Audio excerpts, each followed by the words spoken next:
Uma outra organela membranosa também existente na célula é o complexo de Golgi.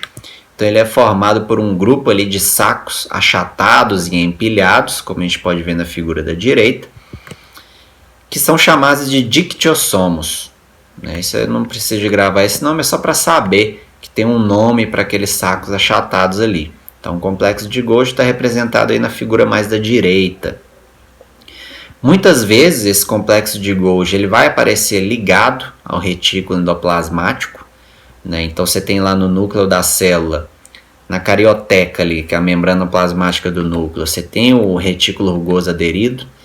Então ele produz a proteína vai ser transformada ali, englobada por uma vesícula nesse retículo rugoso e transportada por complexo de Golgi. No complexo de Golgi ele vai reunir essas proteínas ali em vesículas para exportar, para levar para fora, lançar para fora da célula. É o processo que a gente está vendo aí nessa figura da direita. Como função, o Golgi, né, o complexo de Golgi, ele recepciona as proteínas produzidas no retículo rugoso. Então recebe essas proteínas, empacota essas proteínas em vesículas, né, que são sacos arredondados, que são vesículas de secreção, que vão ter a função de exportar essas proteínas para fora da célula, né, expulsar elas para o meio extracelular. O Golgi ele é formado, aqui a gente tem uma foto, né, na figura da direita, de uma célula que tem esses retículo endoplasmático rugoso aqui na parte de baixo, que produz a proteína. O Golgi vai ser responsável por empacotar e compartimentalizar essas proteínas e formando, por exemplo, olha só como é que está grande nessa célula da direita esses grânulos de secreção. Empacotou uma grande quantidade de proteína e transformou ela em vesículas, né? Então a gente tem algumas vesículas aí grandes, né? Esses pontos pretos grandões aí nessa célula, uma foto de microscopia eletrônica, que tem essas proteínas que vão ter destino extracelular, né? Vão ser lançadas para fora da célula e vão ser expulsas da célula. Aqui a gente tem mostrando uma outra célula, uma célula, por exemplo, do pâncreas, que a gente já falou dele, que é uma célula que tem muita mitocôndria, precisa de muita energia porque produz muita proteína. Então a gente tem o retículo rugoso aí, perto do núcleo, com esses pontinhos que são os ribossomos, produz a proteína é destinada então lá para o complexo de Golgi, que está representado aí de azul, forma vesículas nessas proteínas de azul que vão ser expulsas aí da célula do pâncreas, né? Então a gente tem esses grânulos azuis saindo lá em cima na região que a gente chama de apical da célula, está expulsando esses grânulos de secreção aí, o complexo de Golgi.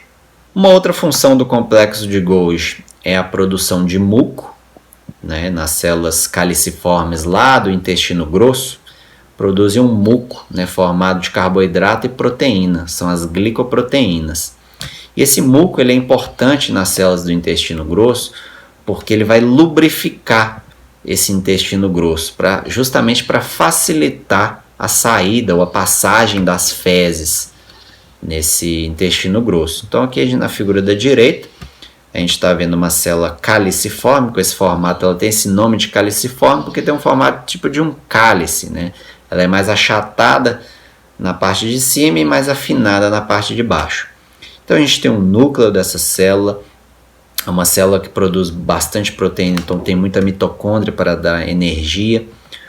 De azul, o retículo endoplasmático rugoso, que produz a proteína, lança elas lá no Golgi, que está representado de amarelo.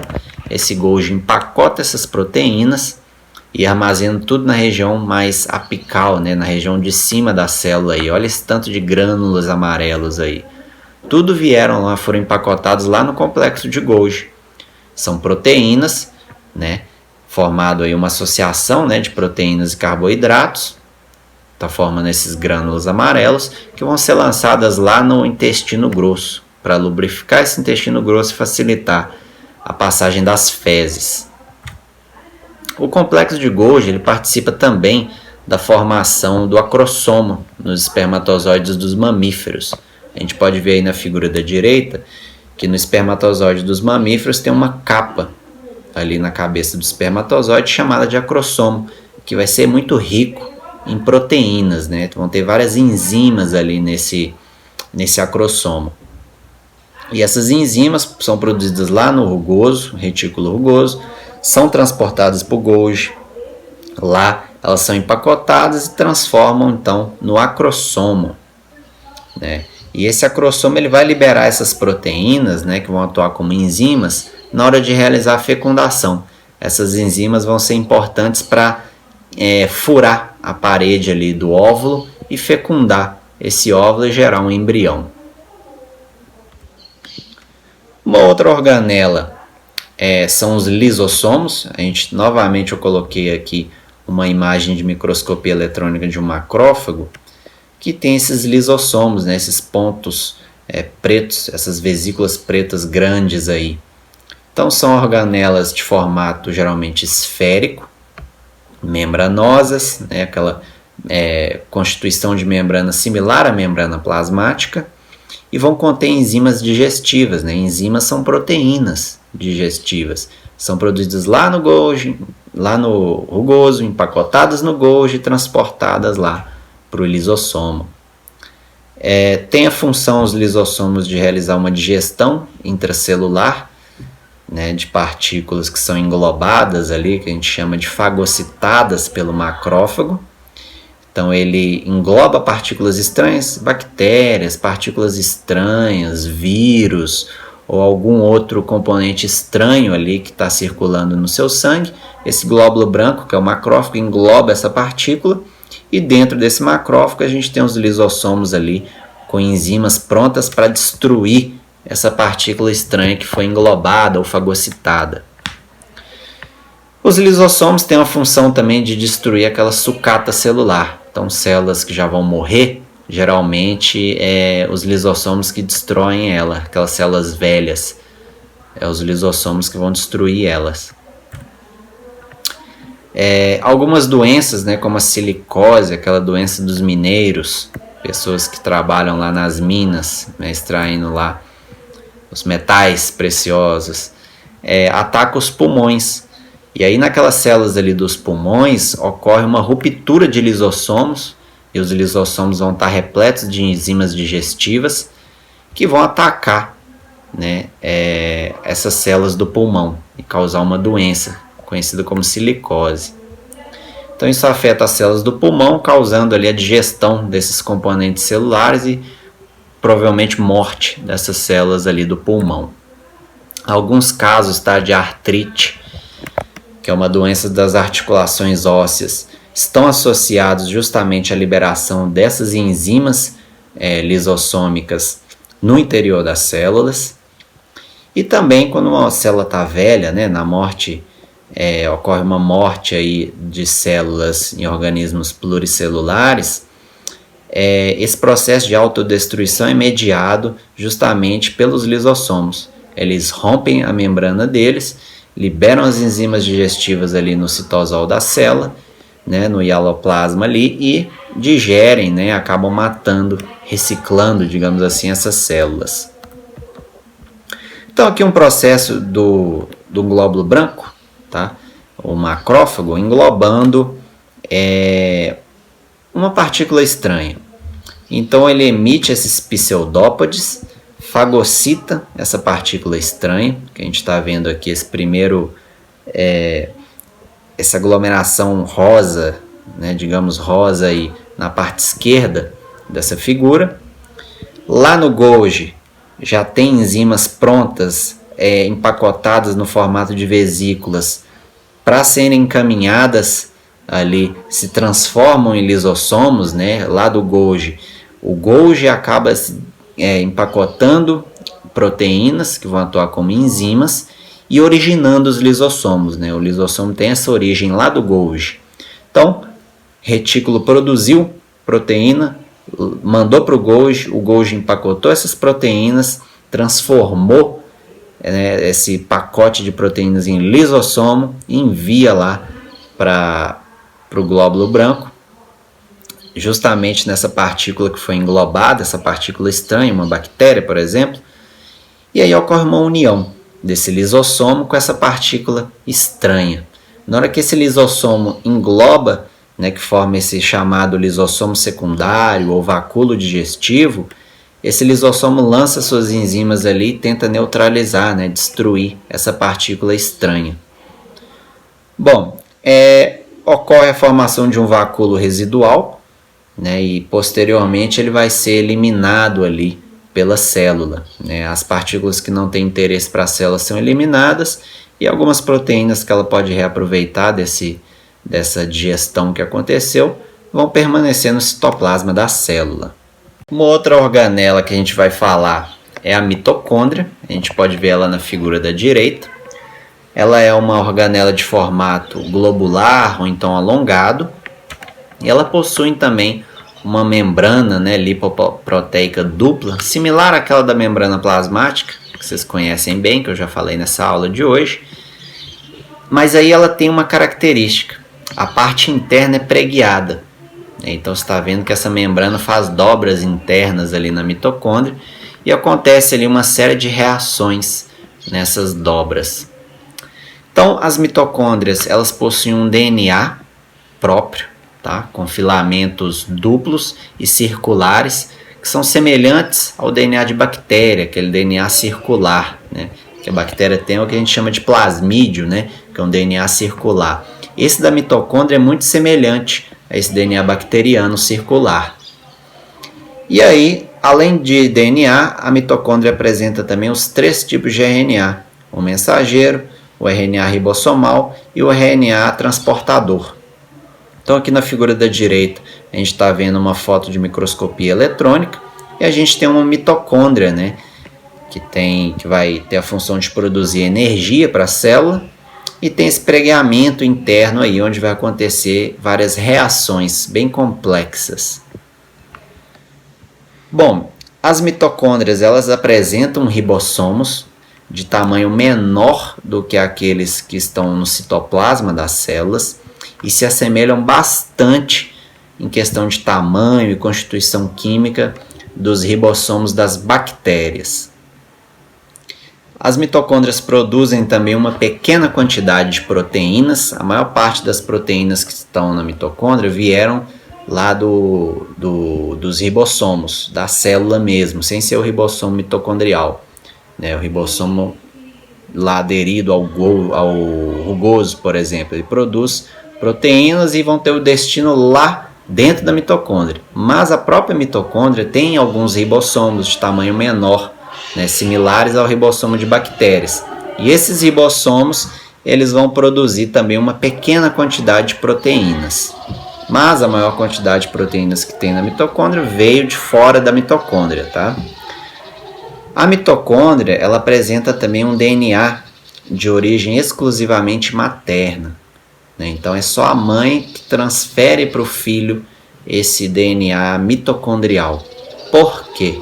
Quando acontece lá o processo de fecundação, a gente vê que o espermatozoide, o que entra no óvulo, é só o material genético do espermatozoide, que ele está justamente ali na cabeça do espermatozoide. Olha aí nessa figura da direita.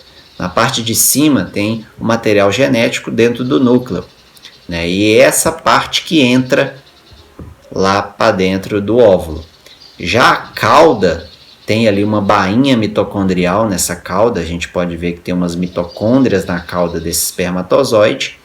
E essas mitocôndrias elas não entram no óvulo, né? Porque o que entra, a parte do espermatozoide que entra, que fecunda o óvulo, é só a cabeça, que tem um material genético. A cauda, né, o flagelo do espermatozoide, não entra no óvulo, fica para fora da célula e vai ser destruído, né? Por quem? Pelos lisossomos. E aí essa mitocôndria, que tem esse DNA mitocondrial de origem do pai, né, do homem, por exemplo, não entra na célula e não é transferido para o filho. Então, por isso que a gente fala que o DNA mitocondrial ele é de origem somente materna. A mitocôndria se originou de uma hipótese chamada de endossimbiótica, né? Então, no passado, algumas células eucarióticas elas fagocitaram, ou seja, englobaram células menores de bactérias respiradoras. E aí a convivência foi tão harmoniosa ali dessas bactérias, dessa célula eucariótica, que essas bactérias se transformaram nas mitocôndrias, começaram a fazer a respiração celular aí para a célula, né? Produzir energia para a célula.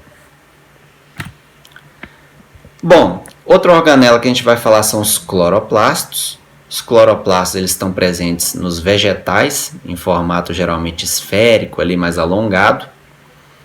E também tem uma constituição, né, de membrana similar à membrana plasmática, bicamada lipoproteica. E a membrana interna, assim como da mitocôndria, ela é pregueada, né? Então esse pregueamento é chamado de lamelas ou lâminas.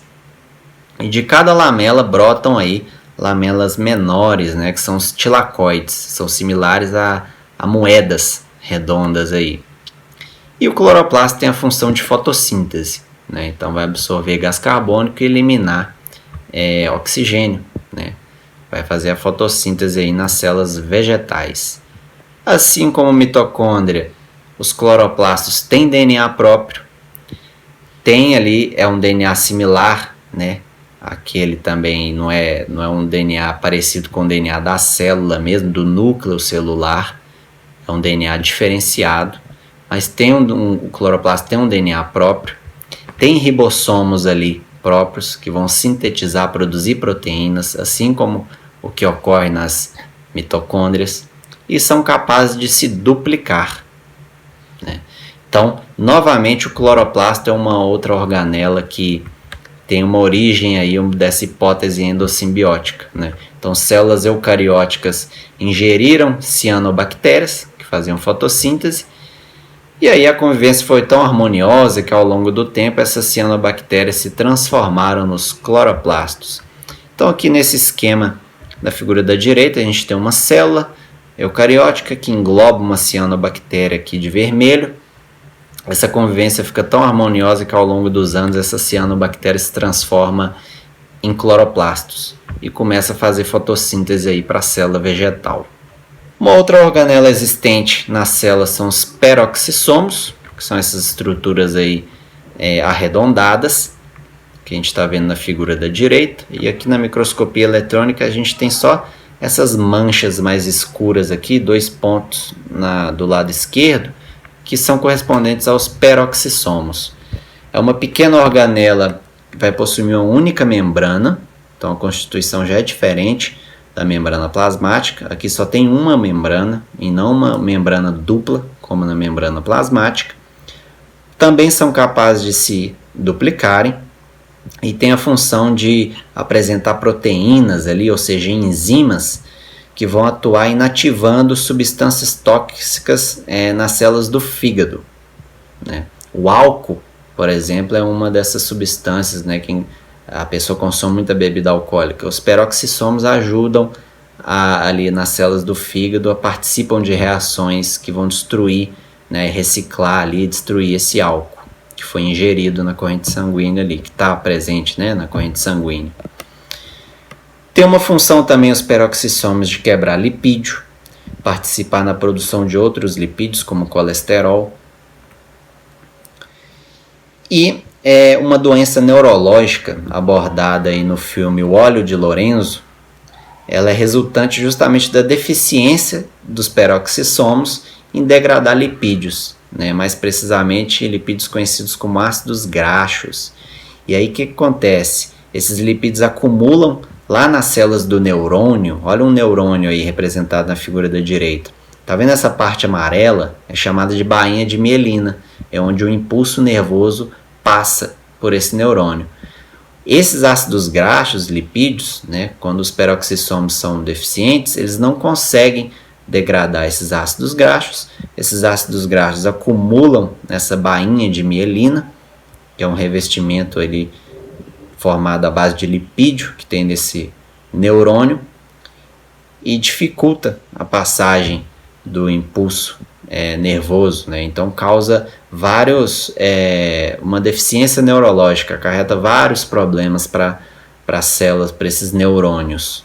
E aqui na figura da direita mais embaixo, o filme, né? É um filme bem interessante. Quem quiser assistir, O Óleo de Lourenço, filme famoso, antigo até, que retrata essa doença aí causada pelos peroxissomos, né? Deficiência nos peroxissomos, que é na bainha de mielina lá dos neurônios. Uma outra organela são os glioxissomos, que estão presentes nas células vegetais.